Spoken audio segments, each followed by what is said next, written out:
Welcome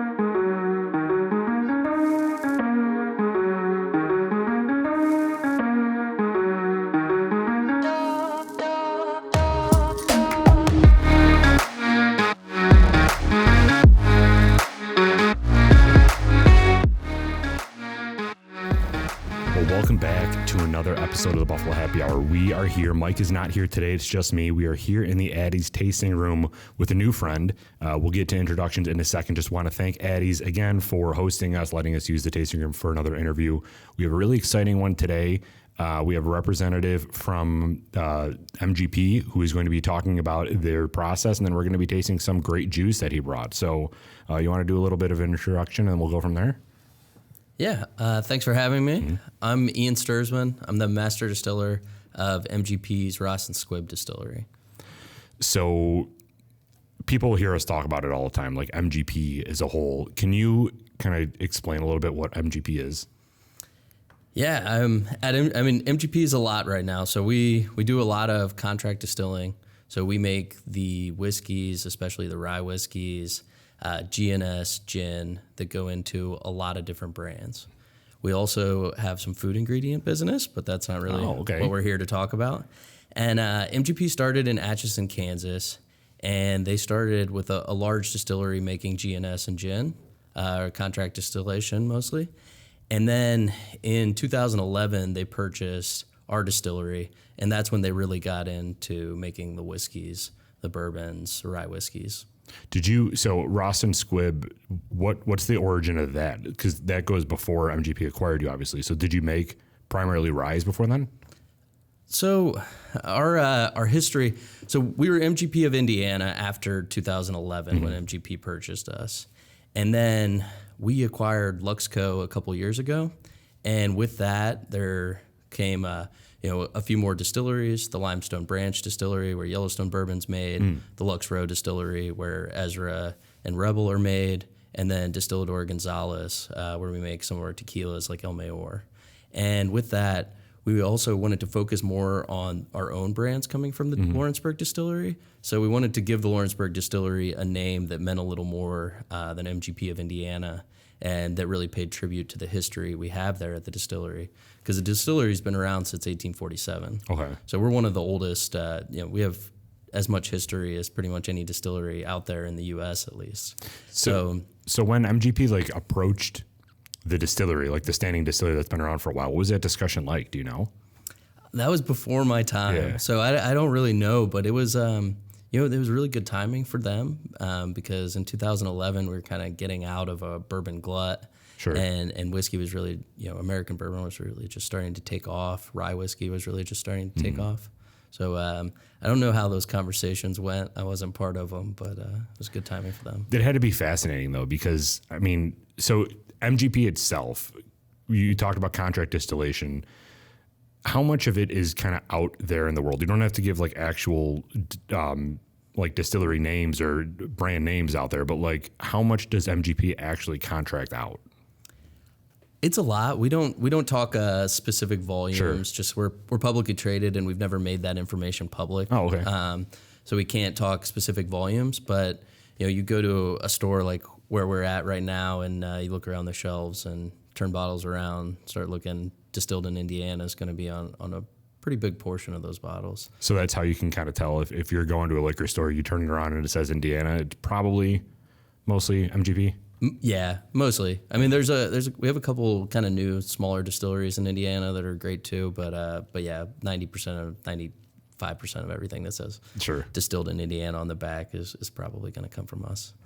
I love it. So the Ross and Squibb name, is that the original owners of the distillery? So it's actually the first two distilleries that set on our site. So the Rossville Union Distillery started all the way back in 1847, and that distillery, would go operate through Prohibition, but then after Prohibition, they were actually starting back up and burnt down. So at that time, the Seagram's company came in out of Canada, bought the property, and rebuilt the distillery in the 30s. And that's still the distillery we're using to do the bulk of our distillation now. Oh, cool. Now, the Seagram's, I don't know if you're familiar with the Seagram's story, but the third generation Bronfman wanted to get into movie pictures and bought Universal, kind of sold off the Seagram's assets. So in 2002, we got sold to Pernod Ricard, and we were a part of Pernod from 2002 to 2008. Is that a watch brand? Pernod? Yeah. No, Pernod's like the second biggest spirits company in the world. What's that watch brand that starts with a P?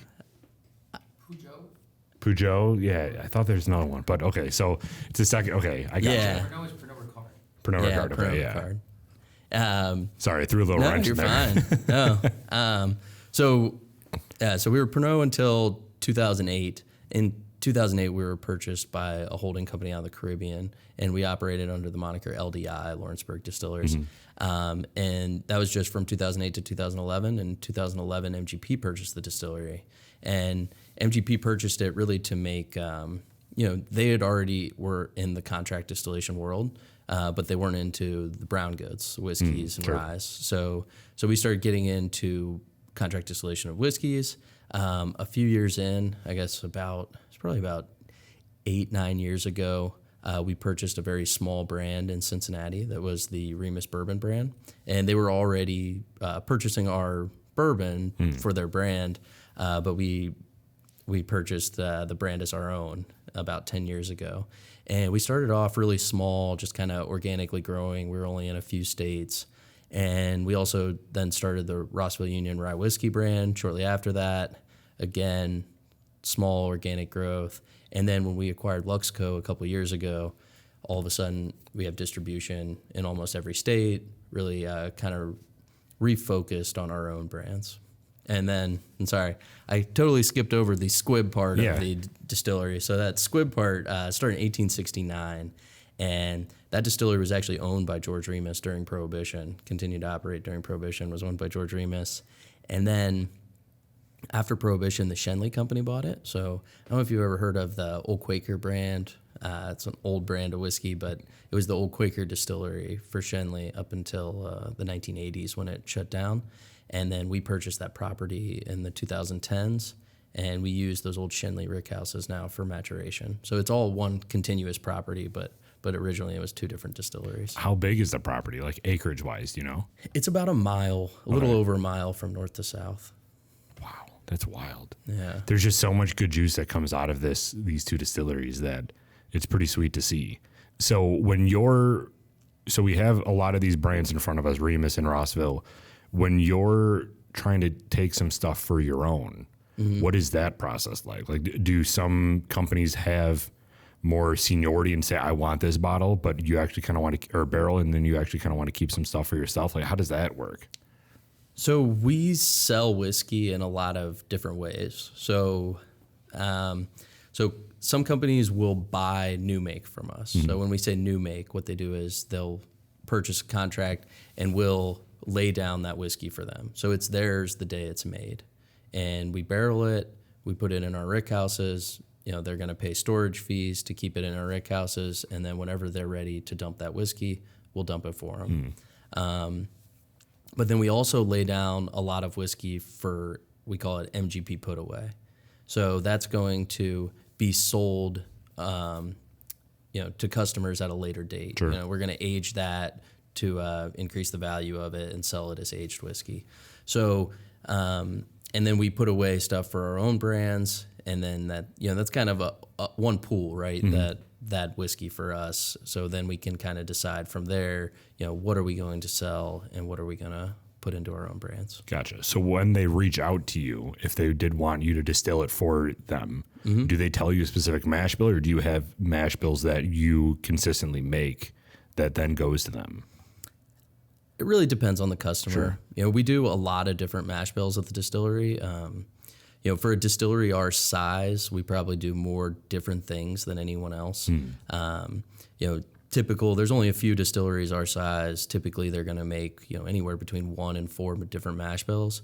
We're doing sometimes up to 30 different mash bills in a year. We do light whiskey. We do a ton of rye whiskey. We do gin, GNS. We do a lot of different things. So it's very complex at the distillery, and it's kind of managed on a customer by customer basis. How that relationship works and what they're purchasing. What we're doing for them. How big? So like we know distance wise how large the distillery is, but like, do you know how much like equipment is inside? Like, how many barrels are we talking? So we don't say how many barrels specifically we have in inventory. Sure. I think what we officially say is we're one of the top 5 whiskey producers in the country. So. That's crazy.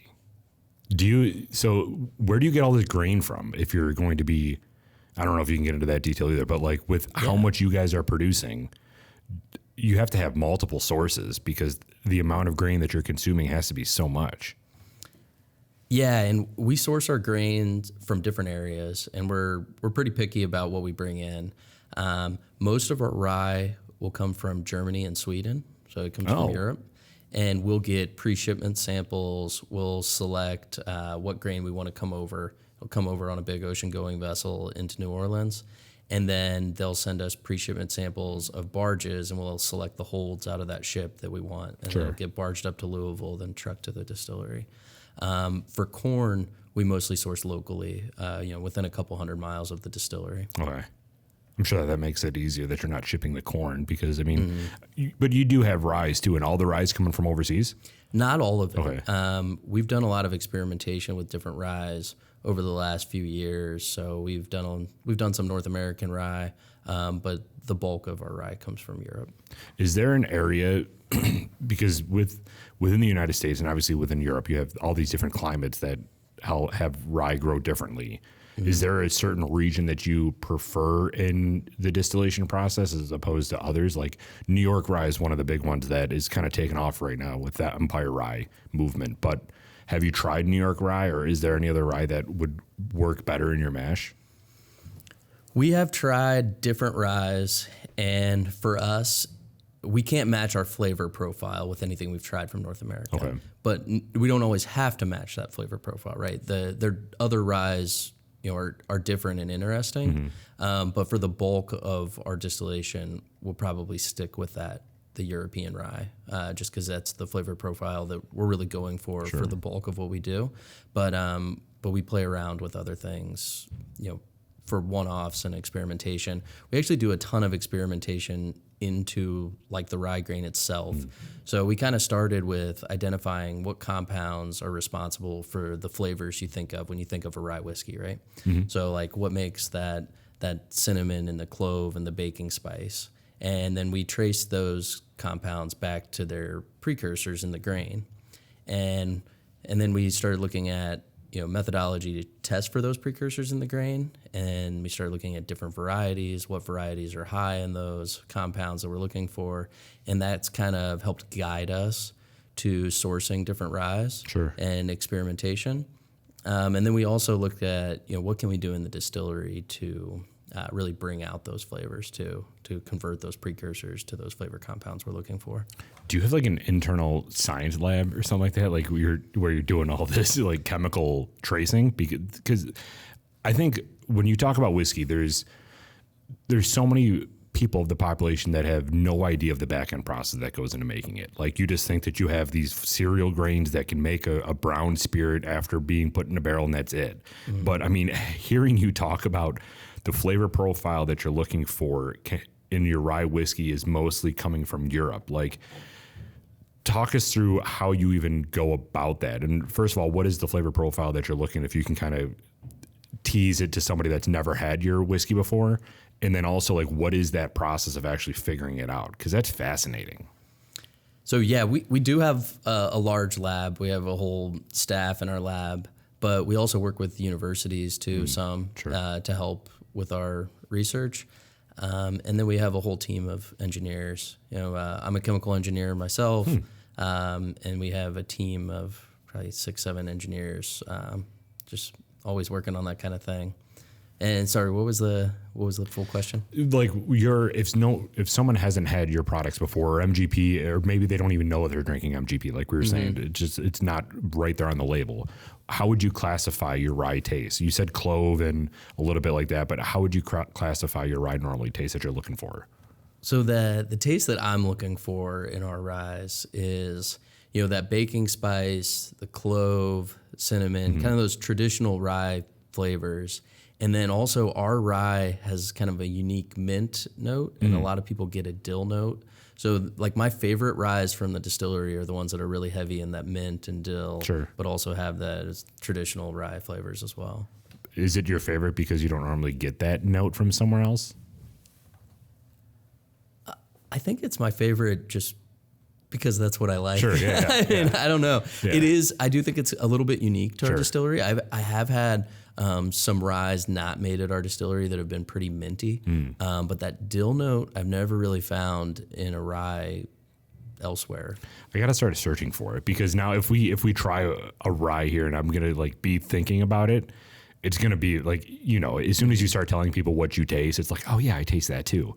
But I'm gonna have to try to see if you can pick that up because I don't know if I've tasted a dill in a rye whiskey before. Yeah, I didn't bring any of our ryes Yeah. that are really heavy in that mint and dill note. Kind of brought more of our bourbons for today, Yeah. but I could definitely tell you where to go to find that. Yeah, direct me in that. So let's talk about some of the stuff here. So the Remus brand and the Ross brand, they haven't always been around, or have they? No, so the Remus brand, we started about 8-9 years ago. We purchased it about 8-9 years ago. And then the Rossville Union Rye brand came maybe 2 or 3 years after that. So so just to recap, you purchased the Remus brand, but the Remus brand was already using your juice anyway, right? Yes, that's correct. And it was real small, kind of local Cincinnati brand. Sure. So was that had to have been an easy transition then, because then you're not only like having that brand consistency, you're not changing the juice drastically, right? Like, did you just use that same stuff that you've always been providing them to continue the brand going forward? No, I would say there was a pretty big Oh, yeah? step up in quality when we Sure. when we started filling those bottles. Interesting. So can we go through some of these? What's the first one that you have? Or is there one that you want to start with? Yeah, we can start with our everyday bourbon. Okay. So this is our 94 proof Remus. It's a blend between two kind of historic mash bills we've been doing at the distillery since the 1930s, and that's our LESV and our LBSV. So that's our 21% rye bourbon and our 36% rye bourbon. Okay. So it's 75% corn, 21% rye, 4% malted barley, and 60% corn, 36% rye, 4% malted barley. And we've been doing these mash bills at the distillery for a really long time. The barrels I picked for this are going to be 5 and 6 years, and it's at 94 proof. It's a little more, obviously it's very rye forward, much higher rye content that you're going to find in some of the traditional Kentucky bourbons. And it's just a little more floral, a little more spicy, not quite as sweet vanilla caramel as like a traditional Kentucky bourbon. And we're in a pretty unique position right now because our brands are pretty small, but we're a very large distillery and we have a lot of barrels, so we can be extremely selective in what barrels we're putting into our own brands. Do you do a lot of small batch stuff, like in general at the distillery? Because I feel like when you start getting into small batch, then you have the ability to introduce a little bit more or less consistency within each batch. So do you have a set number of barrels that you normally use for the brand, or is it just whatever fits that flavor? It's whatever fits that flavor. Sure. Like we're not trying, we're hitting a flavor profile with our 94 proof. It's going to be, hopefully the same experience every time you go buy that bottle. But we do pretty small batches in terms of all these products. With our Rossville, the last bottling of our kind of mainline Rossville rye was about 82 bottles, or 82 barrels, sorry. So they're fairly small batches, yes. That's awesome. You want to try some? Yeah. Or can I try some? Yeah, absolutely. So this is that 94 proof Remus. Start with that.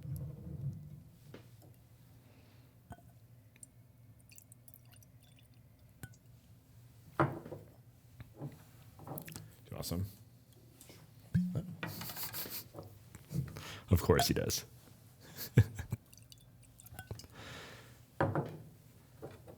So 5 and 6 year, you said, right? 5 and 6. So when you're taking it out of the barrel for your bourbon, what are you looking for to see if it's ready? Like, why did you choose 5 and 6 year? I mean, really, just every barrel is going to be different in terms of when you're going to pull it.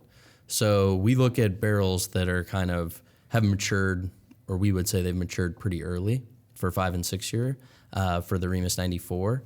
And then those barrels that we see that we think are going to continue to get better as they mature, we'll hold on to for some of our allocated releases with like the Repeal and the Gatsby.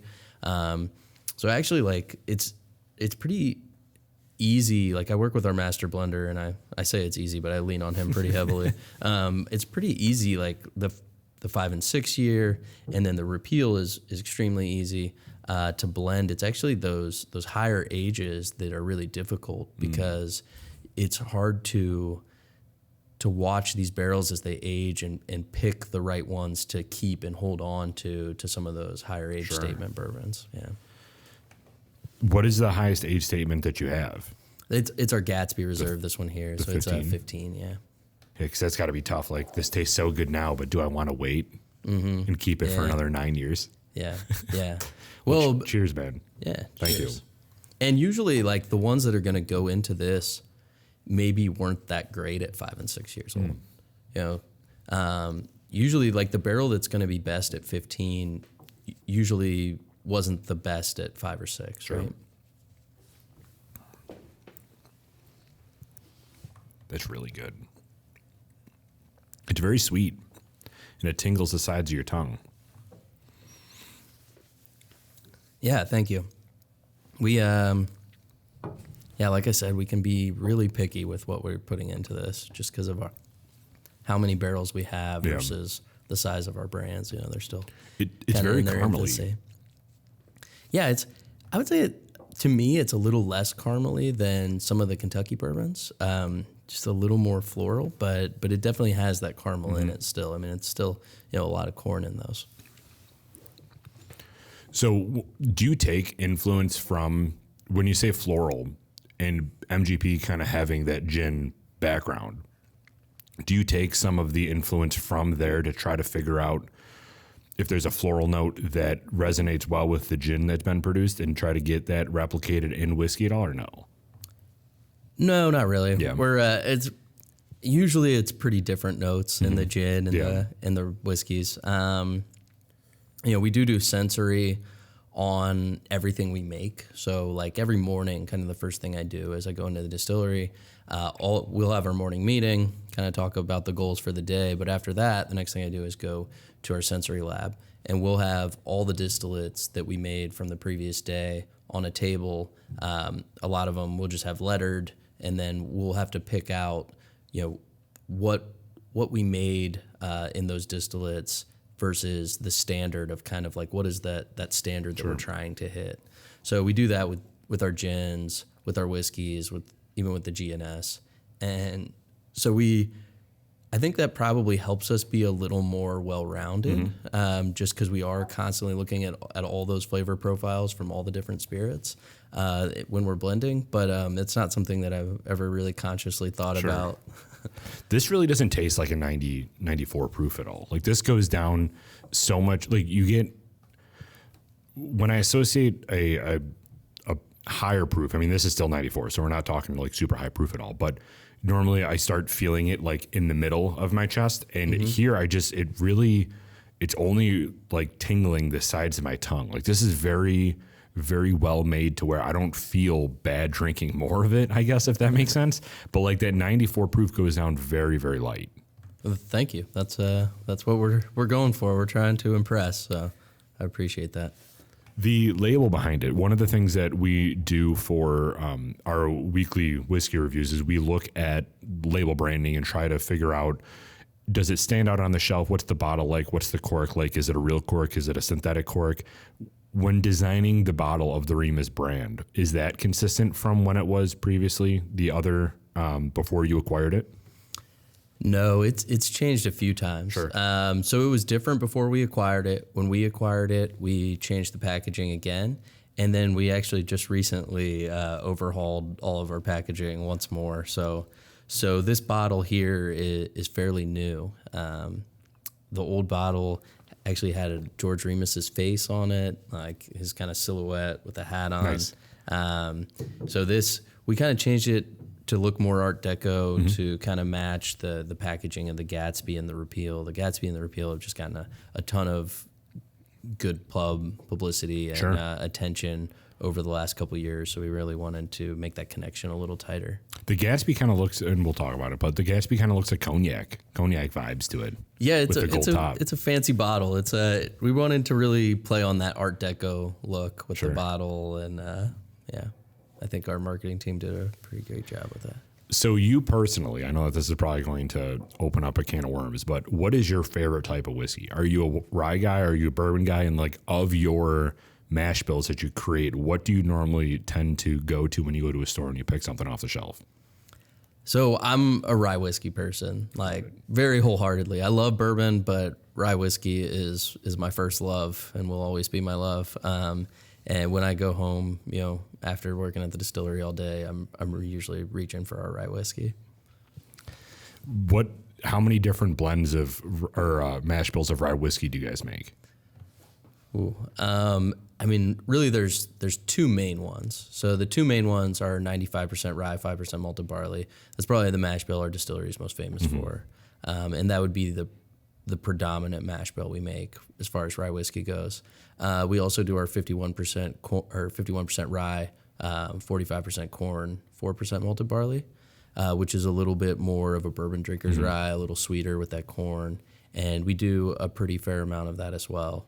But then we've, over the years, have done, probably dozens of other kind of one-offs or maybe just very small volumes.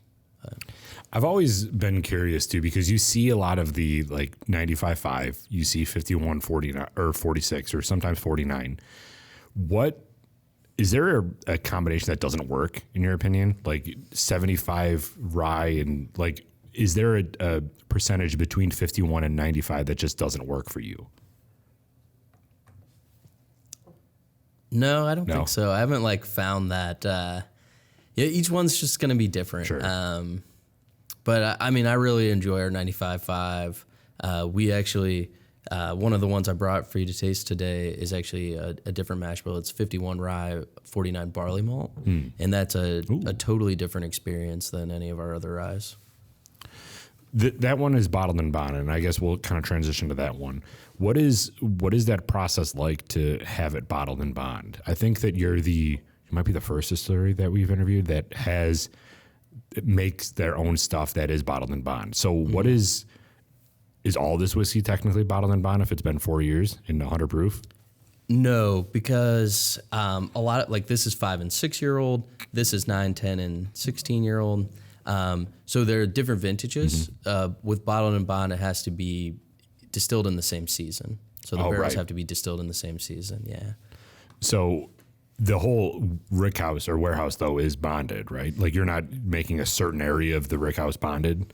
No, all the rick houses are bonded, and basically that's just so you don't pay the excise tax up front when you're aging it. You'll pay that excise tax, later when it's bottled and at retail. Sure. So anything that we didn't cover in that straight bourbon whiskey that you want to get out, it's a gorgeous bottle. Can you find that at Addie's?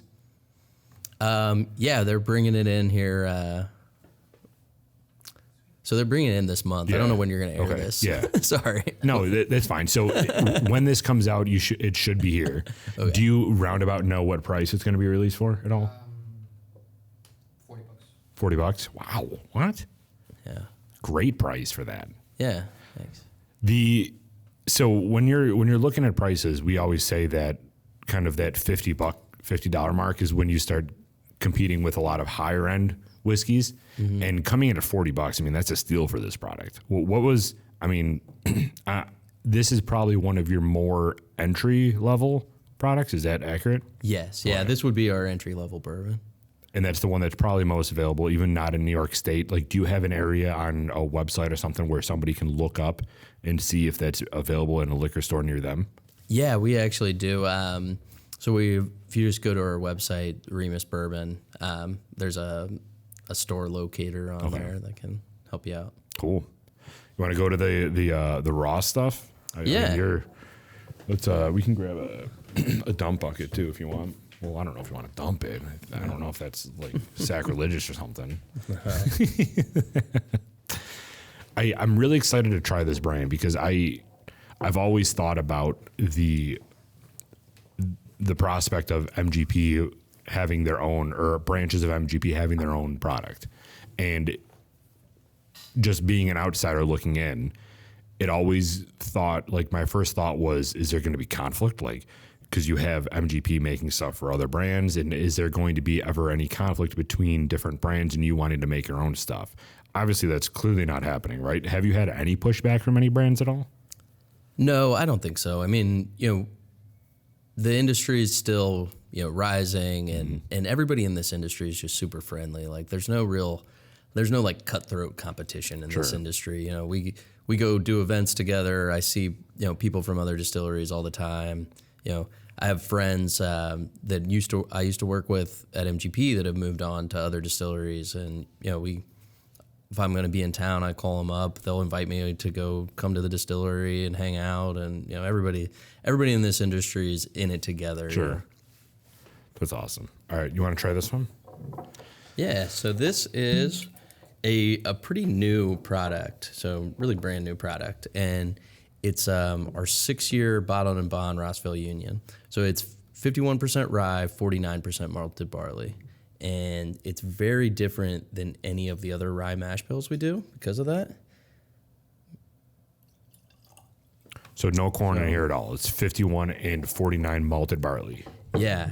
And the reason we kind of originally did this mash bill is because I was telling you a little bit earlier about, we were looking at how do we extract those flavor components in the rye that are the precursors for, or the chemicals in the rye that are the precursors for those flavor components we're looking for in the rye whiskey. And one of the things we found is that a lot of them are bound up in complexes in the rye that are really hard to break down. And the best way to break those complexes down and free those compounds into solution so that the yeast can metabolize them into those flavor compounds you're looking for is to hit them with a lot of endogenous enzymes from a malted grain, like malted barley. So it's very malted barley forward on the nose. You get a lot of that like grass and chocolate from the malted barley on the nose, but then that rye flavor really, really dominates on the palate because of that. It's just got to be so fun to tinker with some of this stuff. Being such a large distillery that you guys are, I'm sure that there was countless research that went into this. Fun research, I might say. But like there has to have been so much research to figure out what percentage of that enzyme. Because, I mean, you can't just... You have malted barley and then you have malted rye. Was there ever any consideration of bringing that malted rye into a rye whiskey at all? We've considered that. We've played around with that a little bit, but for this mash bill, we went with the malted barley.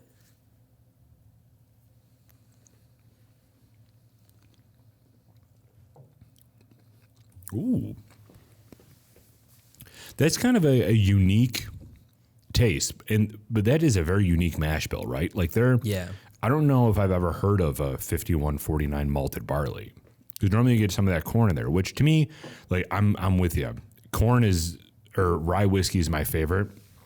I'm actually more of a single malt guy myself, but like rye whiskey in the America side is definitely my favorite because the corn for me, I feel like sometimes can take away from some of that amazing taste from the flavoring grain, like a rye. Like a really well flavored rye whiskey is just amazing to me.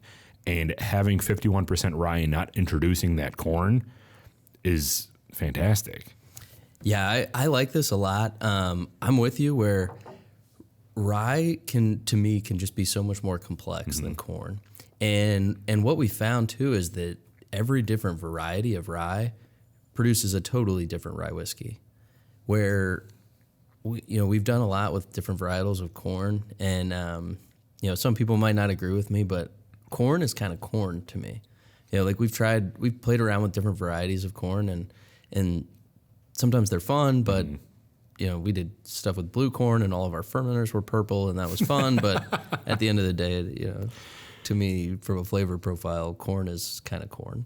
I'm so happy that you said that because, I mean, when you talk about MGP and you talk about whiskey and bourbon, there's a lot of that goes into corn.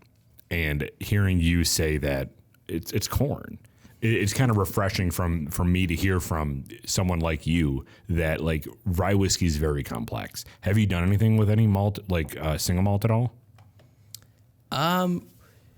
We've experimented. I don't know when those things might come to the market, but we've experimented with some. Nice. Love to hear that.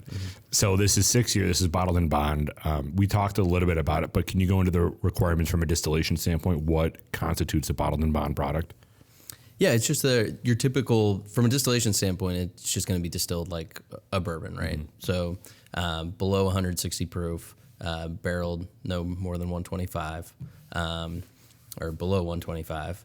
And then, it has to be at least 4 years old, no additives, which is kind of bourbon anyway, or is bourbon anyway, and then bottled at 100 proof.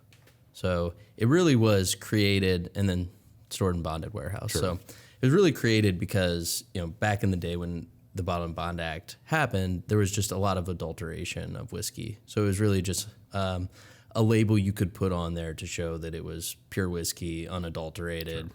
Had spent its good time in the barrel and came from, one distiller, one distillery. Sure. That's pretty sweet. Yeah, that 100 proof going up from that 94, you're still getting such a good burn in your mouth, but it doesn't travel. And sometimes distillers plan for that travel. Like they want it to hug down here. They want it you to feel it in your stomach. From your perspective, is that ever a experience you're trying to get people to experience, is getting that deeper burn, or do you always want it to kind of stay within like a higher hug? No, I think that finish and that burn is going to be different for each of our products. Okay. And, that when we're blending, that's a huge consideration. I mean, it's aroma, palate, finish, right? We're looking at every aspect of that experience when we're blending. Sure. But this with that malted barley, like, the enzymes in the malted barley bring out that rye flavor, but it also softens up that rye spice just a little bit, right? 100%. Like it softens it up a little bit, and it's not quite as deep of a burn as you're going to get in some of our other Rossville whiskeys, like our barrel proof, which is predominantly the 95% rye, 5% malted barley mash bill. I feel like too, with this being at such a low rye, but all of the rest of it being a malted product, you get a different experience of a rye finish note that you don't get with a rye product that has corn in it or something that's kind of masking the ending note. Because I'm getting much more of that rye flavor. Is it still lingering in my mouth after I've already like taken a sip and put the glass to the side? Because I think that it has to do with the fact that there's so much malted barley in it and there's no other flavor and grain or any corn in there. I think this is fantastic. And obviously Addie's will have this in, or we'll be having this in once this goes live, but do we know a price on this at all? Not yet. This is a fantastic product. I think that this is probably... It's a different rye than what I've had before. And I mean, that has to do with the malted barley. Yeah, we wanted something different with this. We have our kind of traditional ryes in our Rossville Union line as well. We have a 94 proof Rossville Union that is 5 and 6 year old, just like the 94 proof Remus. And that's a blend of our 95% rye, 5% malted barley, and our 51% rye, 45 corn, 4% malted barley, kind of those two bigger mash bills we do. And it's the majority of it is that 95.5, but we put quite a bit of that 45 corn in there as well to make it's kind of our approachable rye. It's got some of that corn sweetness in it. It's a good transition for bourbon drinkers, but it's complex enough for rye drinkers too. And then we have our barrel proof, which the barrels I picked for that are all at least 7 years old. And that's that big minty dilly like rye drinkers rye. That's what I'm reaching for when I go home in the morning or in the afternoon. In the morning.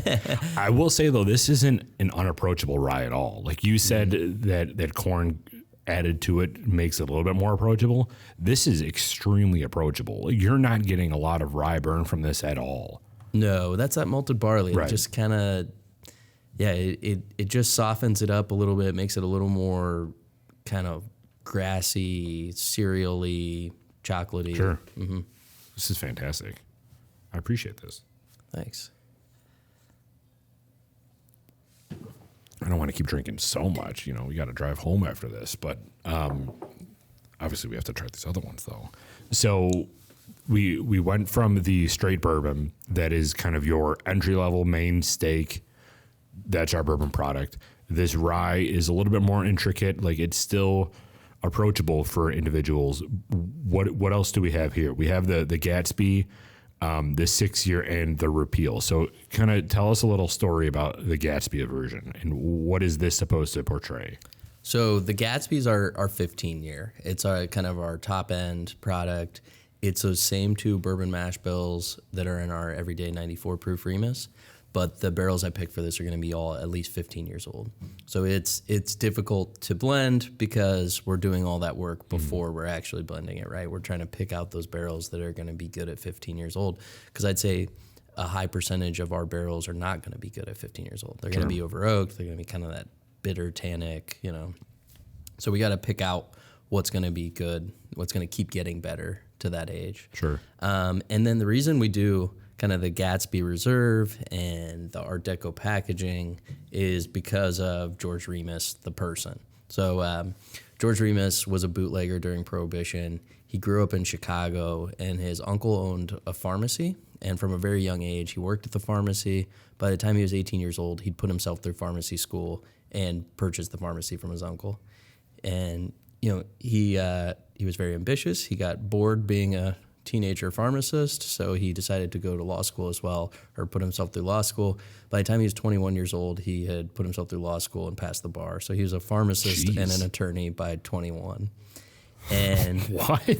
Yeah, I was still like in my parents' basement, but yeah, it's crazy. Yeah, so he started representing bootleggers early on in Prohibition as an attorney, and he thought, these guys are just kind of dumb hillbillies, you know, they're making a ton of money, but I could do this better. Sure. So he moved down to Cincinnati, just close by to our distillery, and he started buying up distilleries and buying up pharmacies. And what he would do is he'd get medicinal permits to pull whiskey out of the warehouses of his distilleries, and then he would sell that under medicinal license at his pharmacies. Sure. But he realized that there was a lot bigger market to capitalize on, so he started pulling whiskey out of the warehouses under medicinal permits, and then as those trucks would leave his warehouses, he would have his own guys rob his own guys and take that whiskey out to a farm outside of Cincinnati they called Death Valley Farm, and bootleggers from all over the country would come pick up the whiskey there. He was the biggest volume bootlegger during Prohibition. So then he would get more permits to pull more whiskey out because his whiskey was stolen from him. Sure. And yeah, he quickly became very, very wealthy, and he liked to show off that wealth. He was very flashy with his wealth. They would write about his extravagant parties in the national news. There was one specific party they wrote about in the Cincinnati Enquirer where every man in attendance had a diamond stick pin by their placemat at dinner, and the women were looking around like, what do we get? And the servants came around with little wood boxes, and every woman in attendance had keys to a new car in a little wood box, and the servants pulled the cars up the driveway. And he was just known for these super extravagant parties, and the legend is that he met F. Scott Fitzgerald in the basement of the Seelbach Hotel. They became kind of drinking buddies, and it's very likely that he was the inspiration for Jay Gatsby of The Great Gatsby. That's why we have our Gatsby Reserve. That's sweet. And what a cool story. And he ties into our distillery specifically because he owned the Squibb Distillery during Prohibition, and it was actually barrels from the Squibb Distillery that eventually got him caught and locked up. That's an amazing story. I'm surprised I haven't heard that before. Yeah, it is a really, really interesting story. He was a very interesting character during Prohibition, and you know he's local to us. He owned our distillery, so it's a interesting connection and piece of history. So obviously that story has to be on a 15-year-old product. Yeah. That's so cool. So when you're going through, we talked about this a little bit earlier, when you're tasting juice from the barrel and you're saying it's not quite ready yet, I want to save this for an older product, maybe this Gatsby. But at that point, when it's 5 years or 6 years old, you don't necessarily know if it's going to be good in 15. So are you tasting it every year to see how it's evolving, or are you just putting it in a corner and saying this will be good at 15 years? No, we We do barrel surveys every year. Okay. So our master blender and his team will do those barrel surveys every year, and then they'll keep me in the loop. I work really closely with our master blender for the blending of our own brands, the Remus and the Rossville. So he keeps a good eye on all that. I'll taste along with him. I won't do the full barrel survey with him because I have to do other things as well. But no, we keep a good eye on how everything's maturing. So this one says cask strength 2. What is it coming out at? It's at 98.1 proof. Okay. So a lot of people see that and they're like, how is it cask strength at 98.1? So our barrel entry proof is a little bit lower than most. We do 120, so we're not the lowest out there, but a lot of people are 124.99. Sure. So our entry proof is a little lower, and then our distillery sits right where Ohio, Kentucky, and Indiana meet, and it's in the Ohio River Valley, and it's right where Tanner's Creek, the little creek, empties into the Ohio, and they sit down low in that riverbed, and it's just very humid. And the partial pressure of water in the air being higher slows down the evaporation rate of water. So our barrels tend to go down in proof as they age. That's fascinating because normally it's the other way around. Yeah, and we could throw a rock from our distillery and be in Kentucky where a lot of the proofs skyrocket. It's just that little microclimate we sit in the riverbed. It's interesting. We actually have a levee system that is around the town of Lawrenceburg and Greendale, but it's really almost exclusively around the distillery. And the levee walls are actually the rick houses are part of the levee walls. It's actually built into the creek, so it's just very humid there, and you get that proof typically goes down. But we do see some locations go up. We also have offsite warehousing.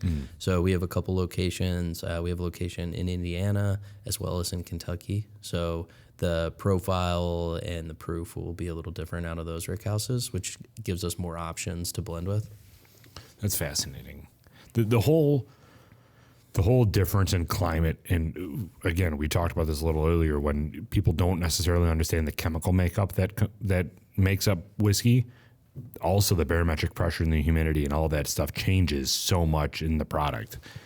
I never would have thought that it can decrease what's in the cask by that much for a 15-year-old product. That's pretty sweet. So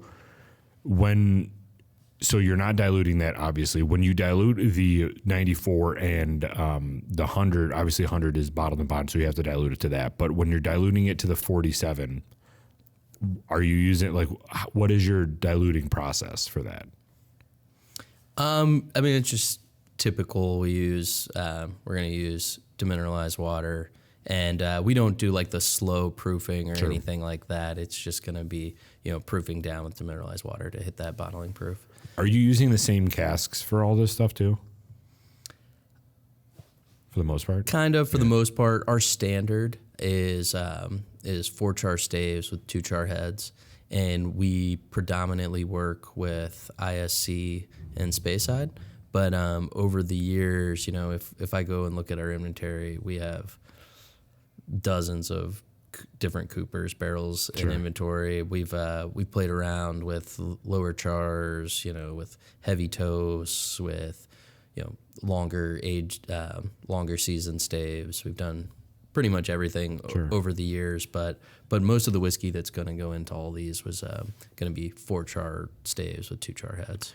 So that 4 and 2, is that common? That you have 2 different char levels on the different parts of the barrel?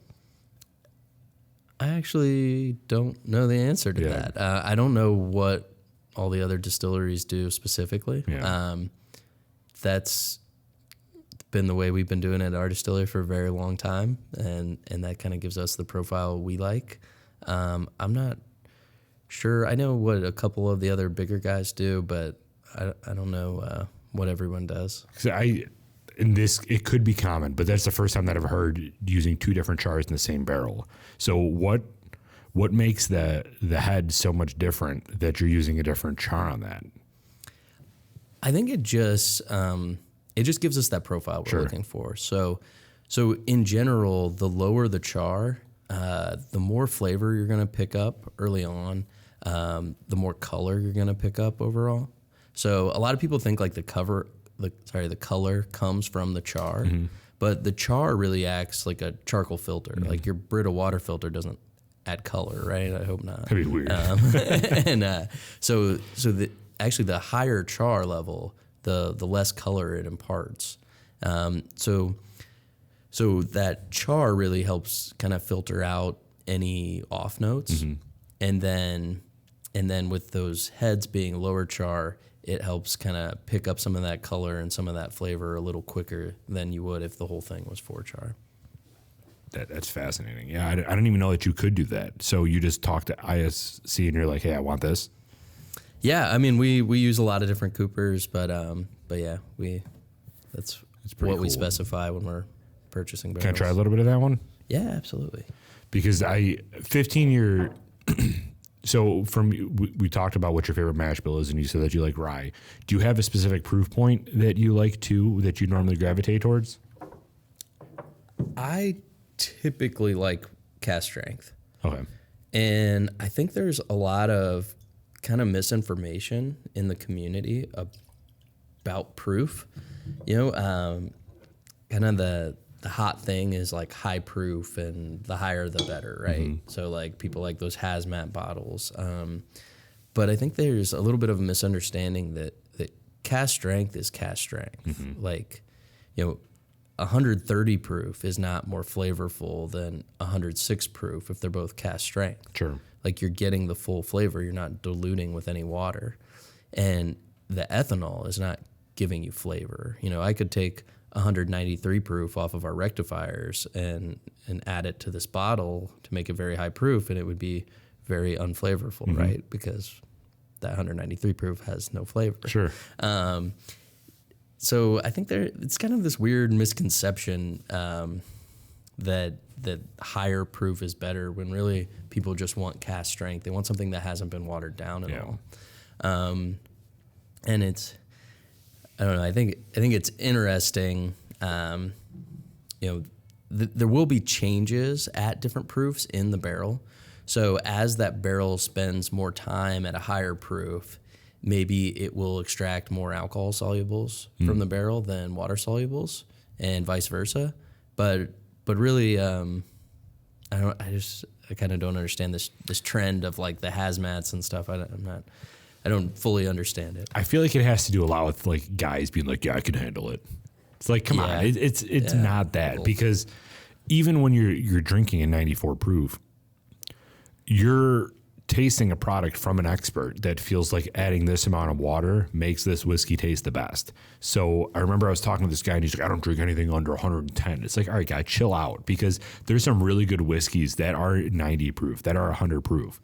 And yeah, I'm right there with you. And again, I love that you're having this open conversation around corn tasting the same and the proof not necessarily mattering. Like, it does matter for some aspects of it, but there's a lot of good whiskey throughout the whole gamut, from 80 all the way up to, I think I saw 150 once. The proof doesn't necessarily matter. It's just that's how it's meant to be tasted. That's all. Yeah, and you don't really see all the time. I mean, the proofs are intentional, and yes, they're made by experts. The blenders in our business do a phenomenal job. Our master blender, Sam Schmelzer, does an incredible job. I love working with him on this stuff. So it is intentional, but also like the specific proof too, you have no idea how much water was added. Sure. So like, if our average barrels coming out were at 135 proof and it was 94 proof at bottling, that would be a much different experience than, if they started at 105 and went to 94, sure. Right? So that the absolute proof really isn't important unless you're just looking to get drunk. Yeah, right. And there's the community, you said the community of distillers that you've interacted with are very like nice people that you haven't really experienced that. So I think there's also a misnomer of people thinking that if it's 80, that's a distillery that is trying to get the most bang for their buck and add as much water to it as possible to get the most yield of the product. But I don't really see that existing within the industry either, where distilleries are purposely trying to get as much yield from their barrels for like by making their product taste worse, by making it 80 proof. Like that doesn't exist, I don't feel like. Yeah, I would say that probably exists a little bit in the very value bourbons, right? Like the really cheap bourbons, they're at that lower proof intentionally to stretch the cases out, Sure. I think, and because maybe their customer likes that kind of lighter flavor profile. Mm-hmm. But yeah, anything that's in a glass bottle is probably intentionally there, right? Sure. Like we're not going to we're not gonna get a few more cases and risk our flavor profile. Sure. It doesn't make any sense because these are really luxury items at this point, right? Mm-hmm. And the margins are good. They're where they're at. We don't need to stretch a couple cases out. That's kind of not what we would do. Sure. So this 15 Gatsby is the same mash bill as this, just older, mm-hmm. right? Yeah. This is very. If you were to put both those in front of me, I would obviously probably gravitate more towards that 15. But this is fantastic coming out. I think now I'm getting more of that floral.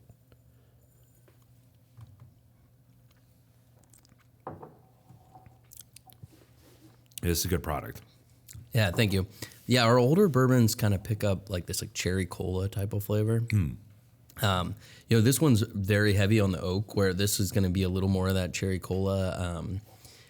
Some people call it a medicinal cherry or a cherry cola, but they're cough syrup. Yeah, our older bourbons pick up this kind of unique cherry flavor, and this one I think has a good amount of it. And then it's really heavy on the oak, kind of those like darker barrel notes, like the leather kind of tobacco flavors is what we're typically going for with this. With this too, I'm getting a little bit more of a like a coagulation in the back of my mouth. Again, mm-hmm. It's all staying within the mouth, which is an amazing experience, but you're getting more of that salivation as it like the back of your tongue. Yeah, I think that those oak tannins kind of bring out that salivation. These are like, I love this whiskey, and it couldn't be another year old. Like those tannins are getting so strong, they're right on the border of starting to turn bitter, but they haven't yet, and I think that kind of makes you salivate. Mm-hmm. Yeah, absolutely. We're just about like at an hour. Do you still have time? Are you still okay? Yeah, we're still good. All right. Yeah, I mean, so far this is probably my favorite, which is weird because we talked about I like the rye a lot, but this I feel like the mouthfeel, the entire experience is definitely justifying that 15-year-old age on that, because this is just this is a great experience for this product. Thank you. We appreciate that. We put a lot of work into it, so we appreciate it. And I mean, I love the Gatsby. The whole vibe of that, and the other one is just, it's a really cool, it's a cool, like you can even turn this once you're done with it into a water or decanter. Like this is a cool product just to have on your shelf. We actually talked to somebody like an hour ago that said the exact same thing. Oh, really? Yeah, they said, I like to turn some of my bottles into decanters, and this would be a really cool decanter. It's sweet. It's really cool. Yeah. So this next one is a highest rye straight bourbon whiskey. And all these products will eventually be at Addie's at some point. Is that the goal for these? Yes, yeah. Okay. And this one will be here in like a month. So this should be here, potentially by the time this airs. So the highest rye bourbon, is that the same that you were talking about a little earlier with the 36 rye? Is that what you're, no? Different? No, okay. So that 21% rye and 36% rye, those were Seagram's recipes we've been doing for ages and ages. Gotcha. This is a brand new recipe. So this recipe, is exclusive right now to this bottle. We did do a couple of our single barrel picks with this recipe, but other than that, we haven't released this recipe anywhere. So this is 51 corn, 39 rye, 10% malted rye. So we kind of really pioneered high rye bourbon. That style was kind of unique to us for a long time. And so when we were looking at creating a new bourbon recipe, we wanted to push that rye influence to the max. And it's the first bourbon recipe we've done with malted rye too, which adds a little unique character.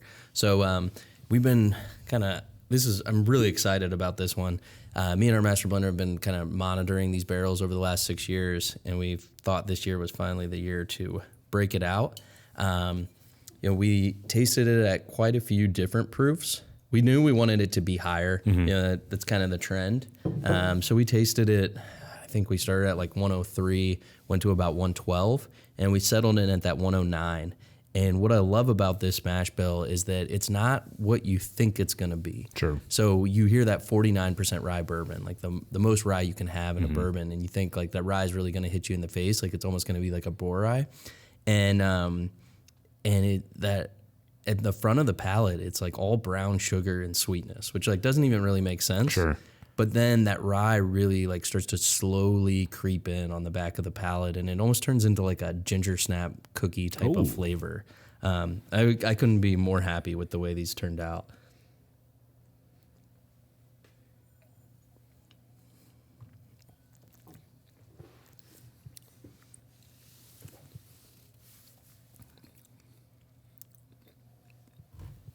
I don't know if it's just because you told me that, but this is the sweetest, highest rye bourbon on the front that I've tasted in a very long time. It doesn't even feel like there's rye in it until halfway through, and you're like, okay, there it is. Again, it's in the back of your tongue where you're starting to get a little bit of that like prickliness, where that rye is starting to show through. But the way that it presents itself on the front of your tongue is so like well-rounded, where there's no peaks and valleys. It's just kind of this like sweetness that you're tasting and you're like, oh, okay, whoa, there you go. That's a really cool, really cool product. Yeah, it's almost in the front. It's like kind of, like I said, brown sugar, and it's almost kind of like syrupy, like maple syrupy. And then that rye spice just kind of comes in softly at first, and by the end you're like, yeah, it's there. It leaves like this weird, not weird, but like this interesting coating on your tongue, which I don't know if it's an actual coating or if it's just a like a sweet experience that your tongue is making you feel like it's a coating because it just went over your tongue so quickly. Yeah. And we also sorry, Jeff, what's going to be the price on this one? $50 on the shelf. So this is going to be $50 on the shelf. So a 6-year age stated product from our distillery, and a mash at high proof, at 109 proof, and a mash bill that people haven't experienced from us before at $50. I fought pretty hard to keep that price low on this, and I think it's going to really, we've already gotten a lot of good feedback on it. Yeah. It's been going really well so far, but I think the whiskey community is really going to like this, especially at that price point. Yeah, for sure. So when you're going into liquor stores and you're trying to sell the Remus brand, are you trying to, are you going in saying that this is like an MGP family product, or are you what is your sales pitch for the Remus brand and trying to differentiate it from other MGP source products on the market? Yeah, I mean, we lead with that, right? We're proud of who we are. And, I think our reputation has really grown over, the last 10 years. I've been at the distillery about 10 years. When I first started, people that were buying our whiskeys weren't necessarily being really transparent about it. And it was kind of like the dirty secret. But then, over the years, people have become more and more transparent about it. Our reputation for making incredible whiskeys has really grown. So now it's almost like front and center for some of our customers' marketing. They're like, Sure. We got these MGP barrels, they're going to be good. Come get them, right? So when I'm talking to retailers and consumers about our products, I really want them to understand. It's more educating them about, sometimes they think Remus and Rossville are NDPs, and that they're sourcing from MGP. I'm like, no, we are MGP. Right. We are MGP, and this is what we think our best foot forward is. These are our brands. We're doing really, smaller, limited runs that we're being incredibly picky about what we put into these. This is the best of what MGP has to offer. That's really cool because, going back to what we talked about earlier with MGP being so prevalent in the market, that having product that is coming directly from MGP itself is, I think, what people have been looking for a while, because there's all these brands that they've tried. We're not going to name any names, but all these brands that they've tried that are coming from Indiana, that are coming from MGP, and there comes a point where it's like, okay, what am I actually getting? Am I getting MGP product? Am I getting their version of MGP? And I think that this is very, very a good value, but also something that everybody has to try to understand. This is MGP at its core, which is a great experience that people need to try. Yeah, this is what MGP thinks MGP should be. That's really sweet, but it's just now getting people to understand that Remus, like the brand name, is this. Mm-hmm. So that's like, what other marketing is there available? Is there social media? Is there, like, how are you getting the message across? Yeah, we have kind of a loyalty club, the King Circle. We're on Facebook as Remus Bourbon, as Ross and Squibb, as Rossville Union. We have social media on Facebook and Instagram for both of those. Mm-hmm. We have websites for Ross and Squibb, for Remus, for Rossville, and then we're putting a lot of marketing behind these brands. We just had our first commercial for Remus earlier this year with the Indianapolis 500. It was like Indiana's oldest race meets Indiana's oldest distillery. Nice. It was kind of a cool partnership. We're also doing some stuff, out in the community. We're partnering with Water Boys, which Chris Long, it's his foundation. And we actually just completed a well in Africa for a community that didn't have clean drinking water. Water is such an important part of making whiskey. We're very lucky. We sit on top of the Great Miami River Buried Valley Aquifer, and it's a really great source of sand and limestone filtered water. The mineral content in it is very good for yeast health and fermentation. There's some other big brewing and distilling facilities on top of that aquifer. We pull about 8 million gallons of water out of the ground every day. We don't touch the water table. We're very lucky. Day? Yeah, every day. Wow. So we wanted to give, clean, high quality water to a community that didn't have it. So we've been doing some stuff like that, which is really exciting. Makes us feel good about what we're doing. Sure. And yeah, we're trying to get these brands out in the market to everybody. Absolutely. So the last thing that I want to touch on this highest rye is, this is the first one that you've introduced malted rye, at least for this conversation. What is it like making whiskey with malted rye instead of malted barley? Because that whole enzyme process with the B-amylase, is that what it is? That is in the malted barley is less than, or is more than in the malted rye, right? So that you have a different chemical compound of the malted rye. So can you talk to us a little bit about the difference between the two? Yeah, so the enzymatic activity in malted rye is going to be less than malted barley. So we call it the diastatic power. Basically, that's just a fancy word for the ability of that enzymes in that malted grain to reduce starches to fermentable sugars. And so you're going to need a little bit more of that malted rye. But really with the malted grains, you're also introducing different flavors, and the cocktail of enzymes, the whole there's a wide array of enzymes in malted grains, and that's going to be slightly different in the malted rye than the malted barley. So you're going to break down different parts of the grain that maybe you're not breaking down with malted barley. Sure. Or with malted rye, vice versa. So it's a different experience. It's just a different flavor profile with the malted rye.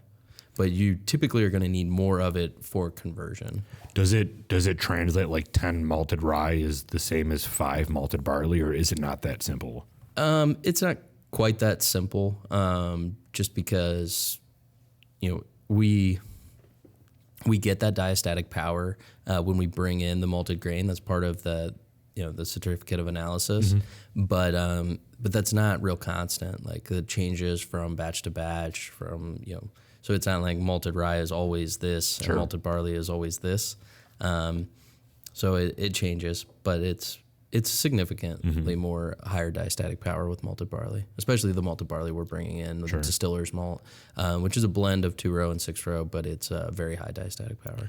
Are you permitted to add like additional enzyme outside of the malted grains? Oh yeah, okay. Yeah. I would say most distilleries do. And we're included in that. It allows us to control the process much better. Sure. So really, I think at this point, most distilleries are using those malted grains for flavor development. Oh, okay. For conversion, we're using bacterial enzymes.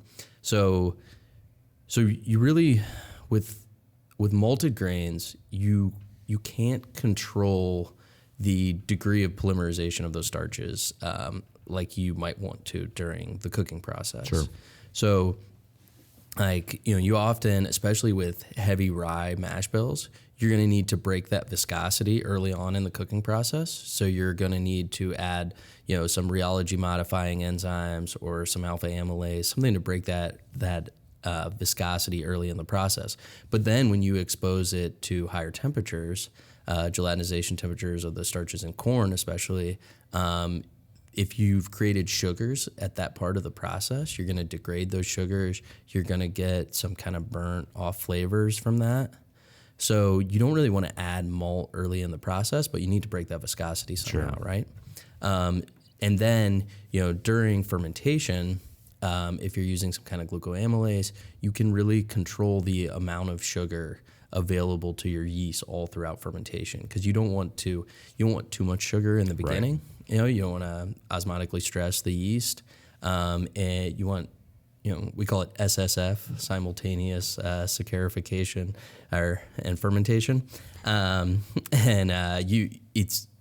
you're going to get a lot higher level of consistency using those bacterial enzymes or commercial enzymes.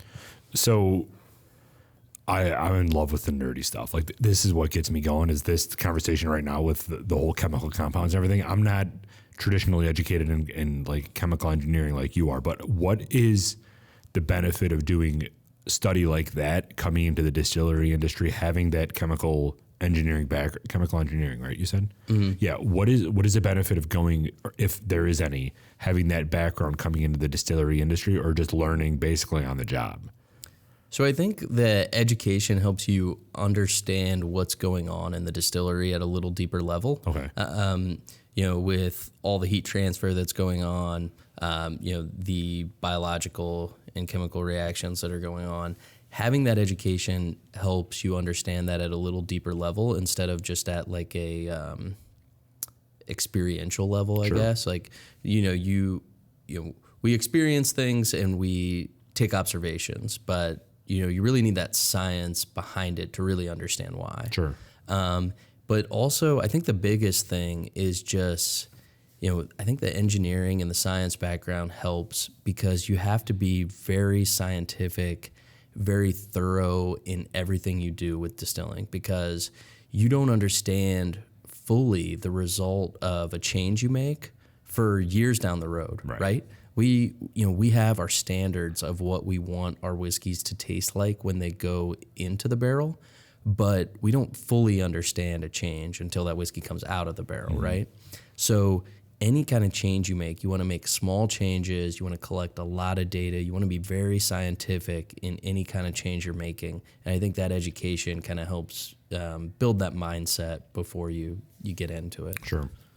All right, let's can we try this last one, and then I want to ask you a couple more questions around the barrel size and everything like that, because the other thing that we haven't really talked about is the barrels. I mean, we talked about the charring on the barrels, but do you do any experimental distilling or aging with different sizes and not getting into the 52, but getting into lower capacity barrels at all?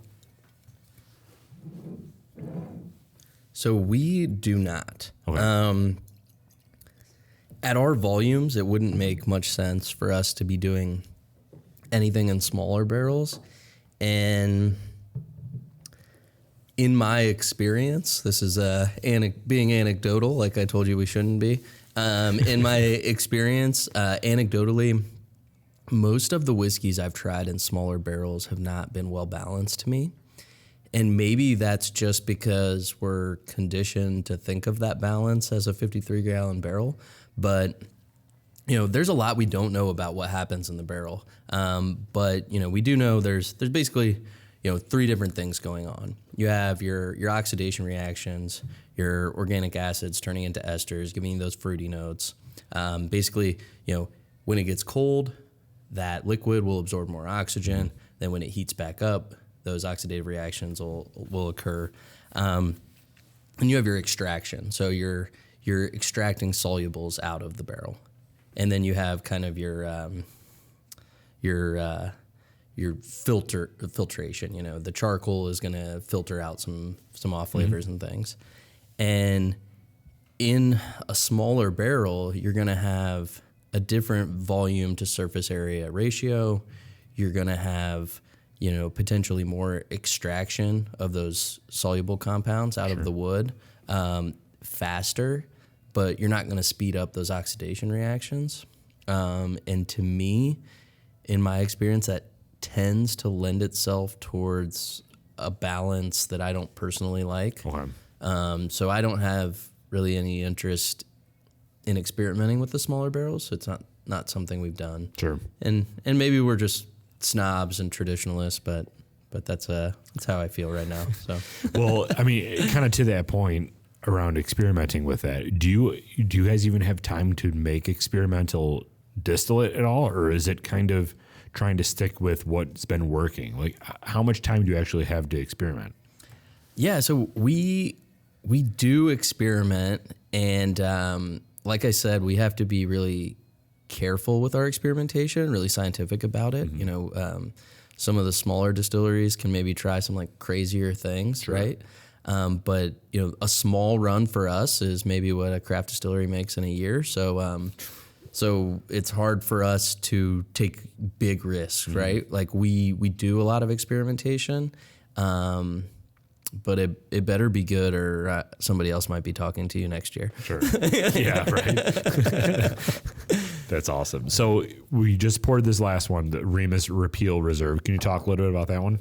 Yeah, so the Remus Repeal Reserve is probably my favorite part about my job, because it's our kind of one time a year where I get together with our master blender and we get to pick out, you know, really whatever we want out of the rick houses. So, you know, it's going to be unique every year. We're not trying to hit a flavor profile every time like we are with the 94 proof. We want it to be different every year. We want it to be unique every year. And we really just kind of get free reign of the rick houses. This year we did 9, 10, and 16-year-old bourbons for it. You can kind of read those percentages and mash bills. They're very small at the bottom of the barrel or bottle. But it's, you know, it's unique every year, and it's a lot of fun. So it kind of blew up with Series 5 in 2021. Guys like Fred Minnick had it in their top 5 bourbons of 2021. We won a lot of awards. For Series 6, we kind of continued that momentum. We got second in the Ascot Awards. That was a big deal for us. And then Series 7 we just released, but we're really excited about it, really proud of how this turned out. I've done a lot of blind tastings with people with 7 and some of the previous releases, and it's performed very favorably in the blind tastings. You know, I blind them myself a lot, the whole vertical, and I don't pick the same one every time. You know, a lot of the whiskey YouTubers and influencers, it's fun when they do the blinds and pick them out, because a lot of times they're not like what they think, right? Sure. Like they'll give one a really good review and one like an okay review, and then they'll blind them and they'll pick the one that they gave the okay review, their favorite. It's kind of funny to watch. But This is really cool. So it's 100 proof, 50%. There's basically 5 of them that you're bringing into this bottle. yeah, it was 5 different years and mash bills, Sure. combinations. 3 of the 21 rye and 2 of the 36. Yep. So does that stay constant, or that's even changing? No, we've had years where we only picked 2 different years in mash bills. The last couple years, it has been 5. But that's just kind of the way it turned out. It wasn't really intentional at all. Sure. So this particular, when you're bottling this, is this a distinct thing that you're doing? Because like with the other blends that you have, this type of blend could be in a different bottle, right? Like, but this is just the one that you're kind of pulling out to saying, this we want to separate from the other line.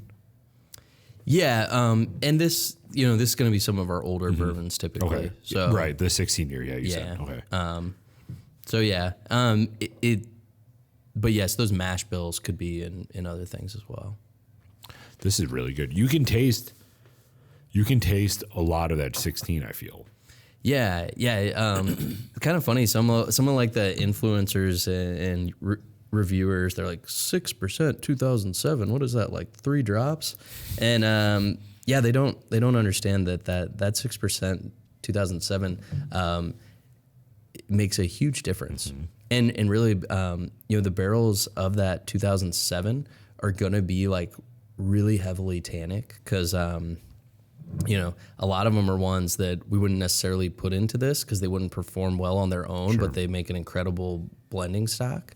So yeah, a lot of people don't understand. Like they see that and they're trying to trick us. It's like, no, that's just that's where we wanted the blend to be. That 6% makes a big difference. And kind of going back to our other point, why would you waste a 16-year-old product by trying to trick somebody? Like that doesn't make financial or business sense. Yeah, exactly. No, but you can taste a lot of that, like that deepness, because with older products, you kind of get or at least in my opinion, you get more of the lasting effect where it just kind of the flavors stay, or at least the oak and the more traditional older notes stay in your taste for quite a bit longer. And with that, I attribute that, and I could be wrong based off of what you've done your research on this, but like that 6%, I'm attributing it to that lasting note that has been very prevalent ever since I took that first sip. Like it's just staying there, and I attribute that to a little bit older of a product. Yeah, I think that that may be accurate. I think that older products tend to be a little more complex as a generalization. Mm-hmm. But like I said, every barrel is different. Some barrels are really honestly going to be best at like 4 years old. Like that barrel reached its peak at 4 years old. We in our single barrel program this year, the LESV, the 21% rye. The youngest batch in there was like the standout. Like it was, 4.5-year-old, 21% rye, and it was just incredible. Mm-hmm. And like I don't want that whiskey to age much longer, right? Because it's so good right now. But yeah, typically the older bourbons are going to add some complexity, some of those lingering notes. I think I agree with that. Yeah. So to kind of round out the conversation, I know that we talked a little bit about the smaller barrels, you not necessarily finding a lot of value in doing that. Are there any other bourbon or whiskey trends that you feel aren't valuable or don't provide, from your perspective, the return on the investment, I guess, to say? Kind of putting you on the spot there. You don't necessarily have to call out something. I don't know that I see... I definitely see some that aren't valuable, but I think some of the ones that I do think are valuable are, I think that right now there's a really good trend going in the industry where distillers are getting more involved in the agriculture side of it. Sure. So like the winemakers are so far ahead of what we've been doing as distillers in terms of, understanding the different varietals of the grapes, the different growing conditions, the regions, terroir, than distillers. And I think it's exciting to see the distilling world start to get into that. I think that's one of the things that really excites me in my job right now. Really understanding more of that agricultural connection. How frost seeding crops affects the flavor profile. Sure. How different regions and different rye varieties affect the flavor profile. I think that's one of the exciting trends in bourbon. I won't comment on the ones I don't think are worth it. So that's an interesting topic, because I think you're starting to see that now with the regionalization of whiskey, like New York having their own category now, the Empire Rye. From somebody that is MGP, do you see the regionalization of different whiskey products beneficial to the whiskey industry, or do you feel like it's taking too much away? I mean, I guess you kind of answered that question, but like, what are your thoughts on like Texas potentially being the next state that has their own like Texas whiskey, or Alabama or Washington, like that type of conversation? No, I think all of that is great. I'd much rather see that. I like it when other distilleries and newer distilleries really make their distillery their own. Mm-hmm. I've seen distilleries like copy other distilleries' mash bills and stuff, specifically our mash bills a lot. And I'm like, you could make any mash bill you wanted. Right. Why would you want to do something that's already been done? So I think, it's great when, they're making it regional, because every distillery is going to be different. Mm-hmm. You're never going to be able to create the whiskey we make. We're never going to be able to recreate the whiskey another distillery makes. Seagram's did a lot of research back in the day on that. They had a whole team of PhDs working at our distillery back in the day, and they were trying to recreate the rye whiskey that we make at one of their other facilities. And they went as far as trucking in the water and the grain, and there was being distilled on basically the same equipment, because it was all designed by Seagram Central Engineering. And what they kind of came to the conclusion of is that, every little, place of a distillery is going to have a slightly different, we have slightly different bacteria in the air, slightly different wild yeast, and all of that is going to create a unique profile that each distillery is different. You can't recreate something else somewhere else, right? The location is truly important. It is that terroir, and it's great when other distilleries embrace their regionality. I think it's great when they're sourcing grains locally. For us, we do it a little more scientifically, and we're looking for a specific flavor profile. But we do some stuff with small farmers too. Some experimental things. Sure. This is awesome. I mean, we could probably talk for quite a bit longer, but I want to be respectful for your time, and I just want to have people understand Remus as a whole. So we talked a little bit about the potential single malt discussion coming on in some foreseeable future. Is there anything else that people can be looking forward to from the Remus or the Rossville brand that you want to point out? Or if you don't want to point it out right now, where can people be in tune for these announcements if they do happen? On our social media, on Facebook, follow Remus Bourbon, Rossville Union, Rossville Squib, join the King Circle. No, we don't have anything specifically we want to talk about at this moment, but we do have some really cool innovation coming for the following years, and we put down some whiskey, that's really cool that we don't even know what that innovation is going to look like in the future. We just have some cool whiskey to lay down, and maybe we'll turn it into some of our own brands in the future. Yeah. Love that. So everybody, go give them a follow on their social media. If you see the Remus brand in store, go pick it up, because that's what MGP wants MGP to taste like. Go check it out. All these products that we had today were absolutely fantastic. Is there a quantity of all the different products that you offer? We have 5 in front of us. What are we talking total for Remus in Rossville? So this is the whole Remus portfolio as it stands today. The Rossville portfolio, it has our Rossville Bottled and Bond, which is a 7-year, and that's my personal favorite of the whole lineup. I said a Rossville Bottled and Bond, Rossville Barrel Proof, and that's 7-year, and that's my personal favorite. And then we also have our Rossville 94 Proof as well. Okay. So, but that's the whole lineup right now. And then we also, as a whole company, we have a lot more with our friends from Luxco and our Kentucky distilleries. But love that. Thank you, everybody, for joining. Go check them out. Ian, this has been a pleasure. I really appreciate it. This has been awesome. All these products are fantastic. They all have a different experience to it. But I think I'm going Gatsby. Thank you. The Gatsby's incredible. It's one of my favorite as well. And it's always fun when people come over. They're like, they know it's special when you break out that bottle. Sure. Awesome. Well, thank you, everybody. Cheers. Thank you. Yeah, cheers. Thank you.